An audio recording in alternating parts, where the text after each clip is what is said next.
Меркел од денеска во дводневна посета на Грција ќе притиска за ратификација на Преспанскиот договор.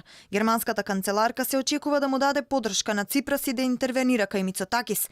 Пристигна под силни безбедносни мерки и со закажани протести, иако од грчката полиција донесоа одлука да се забранат протестите. Германскиот весник Die Deutsche Zeitung денеска напиша дека патувањето на Меркел во Грција е ризично, со оглед на тоа дека таа ќе ја напушти Грција утре пред средбата на владините коалиционери Ципрас и Каменос, која може да донесе распаѓање на владата.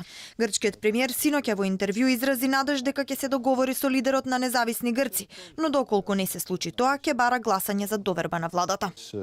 Сметам, верувам колку што го знам Каменос, а го знам доста, дека нема да ја тргне неговата доверба за владата. Во однос на Преспа, господинот Каменос и независни грци го имаат изразено нивното несогласување и ние го почитуваме тоа. Ципрас синоќа ја уверуваше јавноста дека во парламентот постои мнозинство и за договорот и за доверба на владата, односно најмалку 151 пратеник. Во меѓувреме помалиот коалициски партнер независни грци ќе гласа против владата. Ако има гласање недоверба во парламентот, изјави денеска нивен пратеник.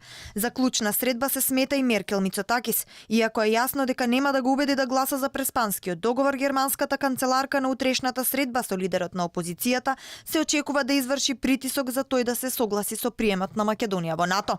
Во меѓувреме неколку европратеници денеска изразија надеж дека Нова демократија, доколку дојде на власт, ќе продолжи со имплементација на договорот ако тој биде ратификуван во парламентот.